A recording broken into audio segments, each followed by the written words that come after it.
Welcome to TradeTheNBI.com. This is John. This report is for the 8th of February. Well, the daily, that's a clean DOC spread right there with the red DOC below zero. You got a nice spike in the orange activity. All this occurred pretty early on at the start of the day as the overnight action had already started the decline. And right after hitting right at that 27.35 algo from the previous day, no big shock with that. We do have a full reset, though, of steel. So within this broader upswing, we get a little flattening of the Azure line right here as it meets with the blue. So it kind of happens typically.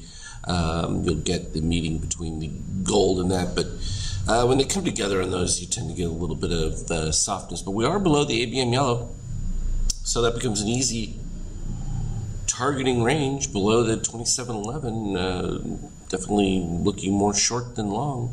And that gives the green 72 as a key point for support. And then, of course, we have all the other ones down below to fixate on. 76% for the NASDAQ at this particular point. Likewise, exact same readings. A little bit stronger from a steel standpoint, supporting right in that range, so it could soften any disconnect. And the full retreat of the euro right back to, of course, what the dip below the red line, which we talked about when it happened, so it's a little further to go. We'll let it do its little creep down there. And of course, the gold, even with the sell signal that it's experiencing, you still get the Magenta well above the 13.5, so it's going to be a while before that takes that down. When we looked at the intraday action, it was pretty nice on the 5K. We had the previous day short signals that came in. This was an interesting one. We had the short snake right there at the same time you had the cross below.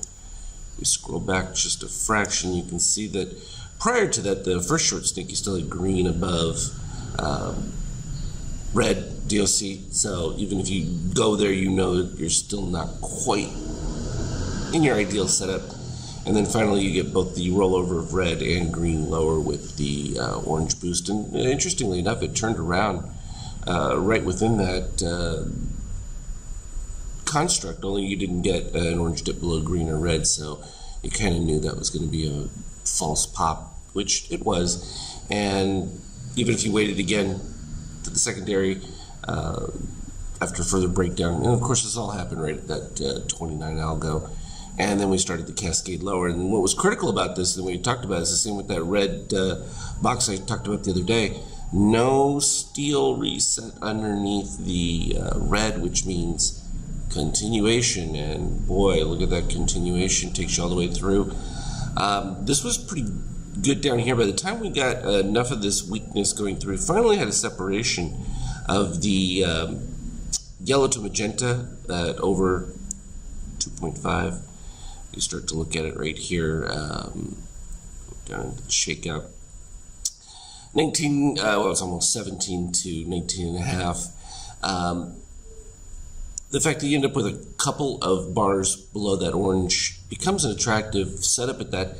However, even with this kind of depth and you're at the lows, you could even wait for the first dip of orange and the first rising steel, which doesn't really take place until right about there. That's the new configuration we'll look for. And at that point, it's like, do you still have your buy setup within that? In this particular case, it looks a little weaker, but it doesn't take long before you get the turnaround.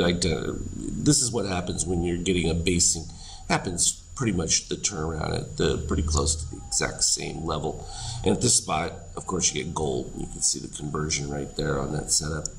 And even if you wanted to wait for this peak of red to get crossed, which the peak of the red right there was 952. And here you had 956 if you're looking right at the 23%, which consolidated for a little bit and then popped up. The only difficulty with that was you just get to the 50% and you start to roll over, and you ended up up with a beautiful DOC spread right at the 0 line. It's almost magic, but not, because it happens a lot. Even if you wanted to wait for the first breakdown right there, still consistent with it. This one did have the steel underneath, so at this particular point it's like, okay, I'm watching, but I'm in a full breakdown at this particular point of the shakeout. So first point I'm looking at is right here where the steel crosses the cyan. No orange below, just barely a turn there, and still decaying on the shakeout. Wasn't even concerned with that amount of dip below the red line, and sure enough, that's exactly the correct call, because we continued much lower. And then as we got down into the base setup of it, we started to make the matching lows on much higher red DOC. Even if you were following this one, first rise of the gold right there, and again, it's one of those where you can wait for your first dip of the orange, which happens right here. Of course, though, you're making new lows at that particular point. Becomes a little bit less attractive, but even if you bought the return, wasn't long before you ended up with a brief fade. You see the azure meets the gold, as we talked about with the 5K thing, and then we come right back down to same low. Didn't really make a new low from this configuration, but did produce a brief buy. Interesting one right here where you get the full turn up of everything, the steel crossing the cyan for your bullish snake. This is one of those where if you really have a tendency for a bullish view, you're within 1 point of that orange dipping below red. In this particular case, you're like at minus 12.5 for the red, 1187 for the orange. So it's right just about there, and so it's one of those where if you like the 23 from at least a cover standpoint, even if you wait, you get a much bigger pop, and that tends to be what happens with those. You'll get the large bar, and of course it got overbought pretty quick, which didn't take long before it to produce a stronger DOC spread config right over here. When you get the really vibrant breakdown of the two, and that just brought us right back down to the same setup, which created the same long configuration. Again, it's steel from underneath, comes across, boom, right at the same spot. Similar situation to the previous one, and just kind of consolidated for the longest time. So it'd be very disappointing from a long stable, because you're like, looking for it to do something, but finally the gold pops in, and that's what gives it a burst to the new highs before it, right at the end of the day, it produced a beautiful DOC spread. It's gorgeous.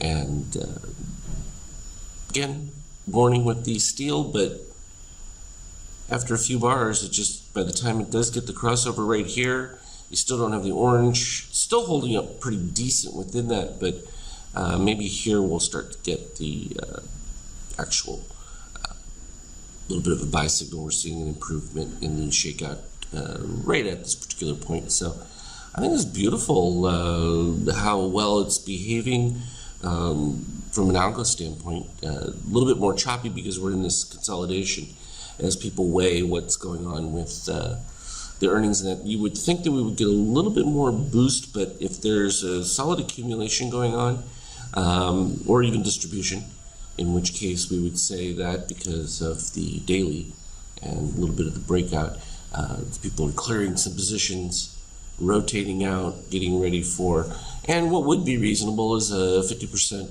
retrace of this move.